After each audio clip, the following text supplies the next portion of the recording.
इसके इस तरह बात करने पर आपको क्या महसूस होता है पिताजी? अरे वो हमेशा ऐसे ही तो बात करता है। लगता है जैसे वो उन्हीं की तरह सोचता है। किन की तरह? जनता गराज वालों की तरह।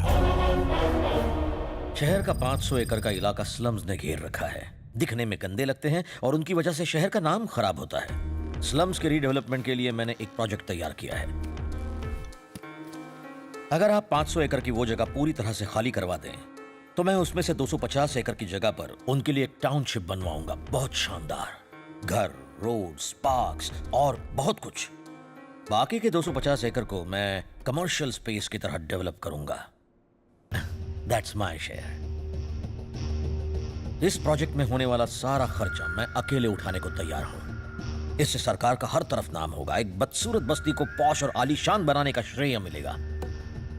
ऑफ कोर्स इसमें मेरा भी फायदा होगा। सुनने में तो ये प्रोजेक्ट बहुत बढ़िया लगता है, बहुत इंटरेस्टिंग है। पर आप ऑपोजिशन पार्टीज को तो जानते हैं, राय का पहाड़ बनाकर सरकार की नीयत पर सवाल खड़ा करना उनकी आदत है। मैं जल्द ही एक ऑल पार्टी मीटिंग बुलाऊंगा और सब लोगों की राय लूंगा। ये एक नेक काम है, इसलिए मैं देखूंगा कि इसमें कोई टांग ना अड़ाए।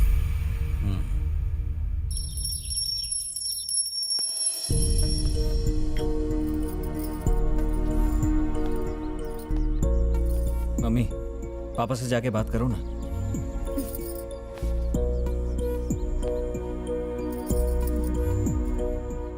तू क्या छोटा बच्चा है राघव, जो मैं तेरी सिफारिश करूं? तू खुद ही क्यों नहीं बात कर लेता अपने पापा से?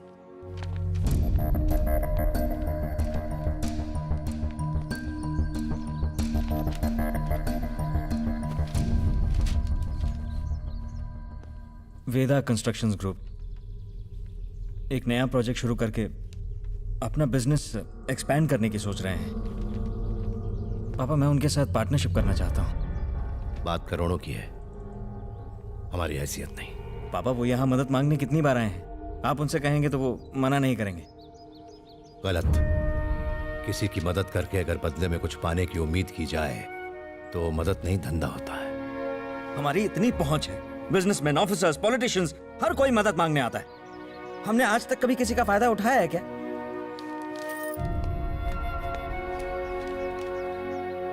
ओके, आपने आज तक अपने लिए कुछ नहीं मांगा और मैं चाहता भी नहीं हूं कि आप अपने लिए किसी से कुछ मांगे।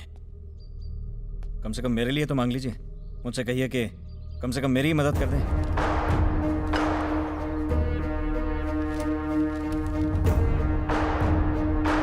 क्या कहूंगा मैं उनसे कि मेरा डिस्टिंक्शन में पास हुआ बेटा कुछ नहीं कर पा रहा है और ये चाहता है कि मैं आपके सामने भीख मांगूं। जब वो वजह पूछेंगे तो मैं क्या कहूंगा? यही कि मेरा होनहार बेटा अब करोड़ों में खेलने का सपना देख रहा है ताकि अय्याशियां कर सके। मैं ये कभी नहीं कर पाऊंगा। आरटीओ ऑफिसर आया भाई।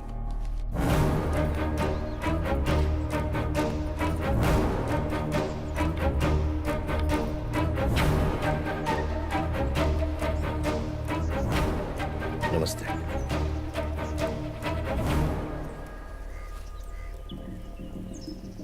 माफ कीजिएगा, हमने आपको यहां मिलने के लिए बुलाया। अगर मैं आपसे मिलने आता तो लोग कहते कि एक गुंडा मिलने आया है। आपकी इज्जत इतनी सी रह जाती।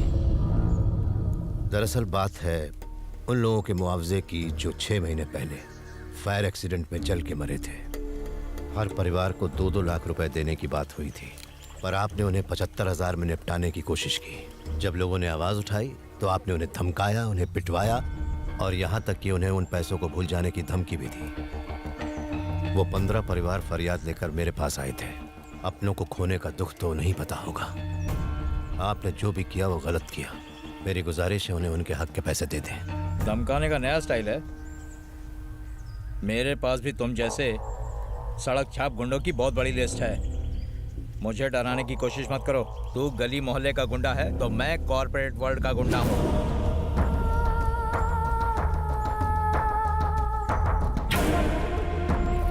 बच्चों को अंदर ले जाओ।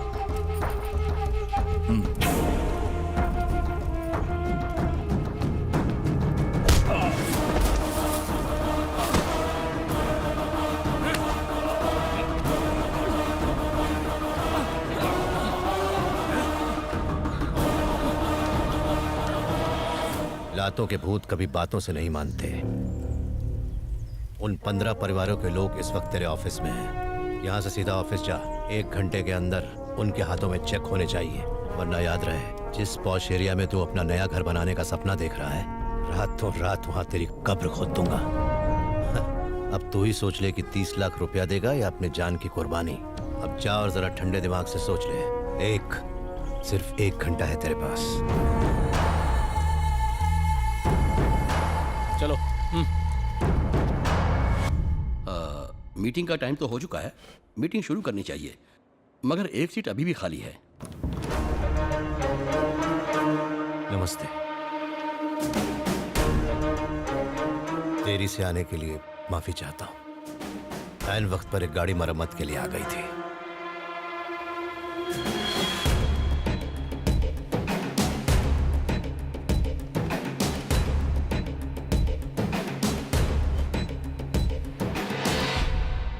मुकेश राणा के प्रोजेक्ट के बारे में बात करने के लिए हम सब यहाँ जुटे हैं।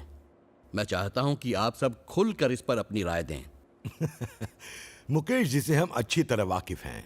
ये प्रोजेक्ट आम लोगों और इनके बिजनेस दोनों के लिए फायदेमंद है। और यहाँ बहस की तो कोई बात ही नहीं है। मेरी मानो तो हम सबको एक मत होकर इस प्रोजेक्ट को हाँ कर देना चाहिए। बिल्कुल सही कहा। ये प्रोजेक्ट हमारे लोगों की भलाई के लिए है।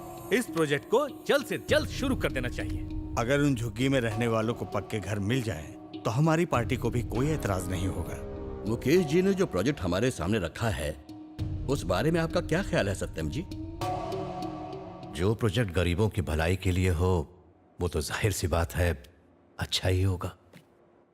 बस मुझे एक छोटी सी बात खटक रही है।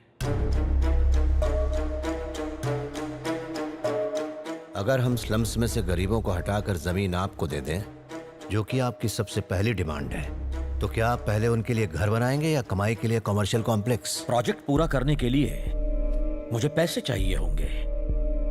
इसके लिए बेहतर होगा पहले मैं अपनी लैंड डेवलप कर लूं, जिससे मैं कैपिटल रेज कर पाऊंगा।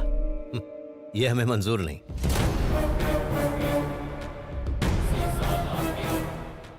अपने सपनों के घर की आस में मान लीजिए उन बस्ती वालों ने वो जगह छोड़ भी दी, और कल को अगर आपके उस कॉम्प्लेक्स के बनते बनते कोई कानूनी समस्या आ गई, आपका ये प्रोजेक्ट इतना बड़ा है, भगवान न करे कोई अनहोनी हो गई, कोई कुदरती मुसीबत खड़ी हो गई, तो वो बेचारे गरीब ना यहाँ के रहेंगे और ना वहां के। कोर्ट में केस लड़ते लड़ते उनकी जिंदगी दांव पर लग जाएगी, पर घर नहीं मिलेगा। इसलिए मेरी गुजारिश है, आप सबसे पहले उन गरीबों को उनकी छत दे दें। इम्पॉसिबल। तो मेरे लिए भी ये इम्पॉसिबल है। मुझसे मेरी राय जानने के लिए आप सबका शुक्रिया।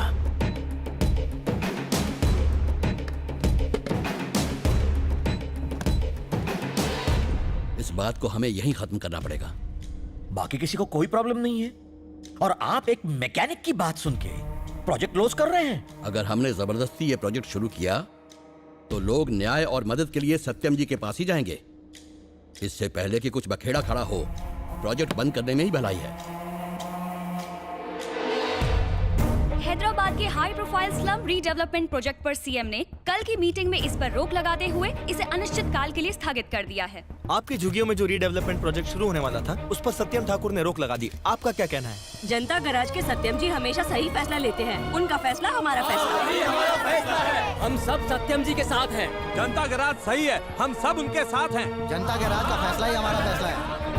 5,000 करोड़ का प्रोजेक्ट एक मैकेनिक की वजह से कैंसिल हो गया। It's too much dad. सरकार भी प्रोजेक्ट को क्लियरेंस देने से डर रही है, और इसकी वजह है जनता गराज। आप इस स्टेट के सबसे बड़े, सबसे सक्सेसफुल और सबसे इन्फ्लुएंशियल बिजनेसमैन हैं, पर आप उनसे डरते हैं। मैं तो नहीं डरता। सही कहा बेटा। जब से होश संभाला है, मैं डर के साए में पला हूं, बढ़ा हूं और जिया हूं। लेकिन तुम्हें डरने की जरूरत नहीं, मेरे जीते जी तो नहीं। भाई पिछले 2 दिनों से गाड़ी बहुत झटके मार रही है। एसी भी ठीक से काम नहीं कर रहा, और ये लाइट भी जलती बुझती रहती है। कुछ दिन बाद आ जाना। कब तक हो जाएगा? मुझे मालिक को बताना पड़ेगा, इसीलिए कैसे भी करके 14 तारीख को आके ले जाना। जी सर, इन्होंने 14 तारीख को आने को कहा है, तो यही तारीख मैं अपने मालिक को बता देता हूँ। तो 14 को मिलते हैं, ठीक है?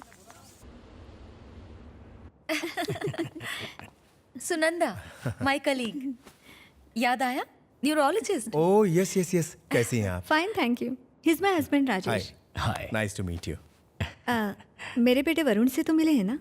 वरुण, अरे हाँ, वही जो पार्टी में मिला था। हाँ। वो आजकल क्या कर रहा है? 5 साल तक उसने आईटी कंपनी में काम किया, अब उसने अपनी ही कंपनी खोल ली है। बहुत अच्छा कर रहा है। हाल ही में उसने आपकी बेटी को किसी फंक्शन में देखा था। वो उसे बहुत पसंद करता है। यहाँ तक कि वो उससे शादी करना चाहता है और हम तो इस रिश्ते से बहुत खुश हैं। इसलिए हमने सोचा कि आपसे आकर बात करें। थैंक्स फॉर आस्किंग सुनंदा, पर दरअसल हम ये चाहते हैं कि हम अपनी दिया की शादी आनंद से ही करें। हमें भी यही लगा था, लेकिन हमें पता चला कि उनकी बिल्कुल जमती नहीं है और वो हमेशा छोटी छोटी बात पर बच्चों जैसे झगड़ते रहते हैं।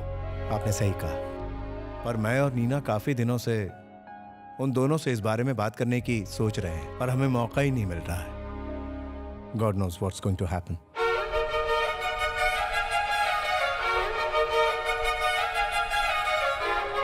तुझे मुंबई कैसा लगा?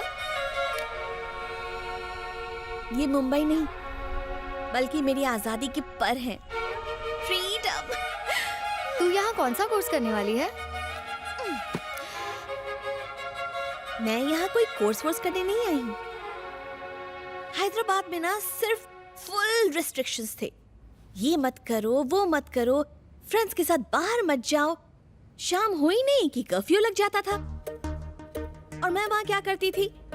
बुद्धू की तरह घर में बैठी रहती थी। And you know the saddest part, boys मुझसे बात करने से भी डरा करते थे। You call it a life? तो आगे का प्लान क्या है? मैंने कुछ प्लान नहीं किया है, और हाँ, मेरा जो दिल करेगा मैं वही करूंगी। फुल ऑन अपनी लाइफ मैं जीना चाहती हूँ।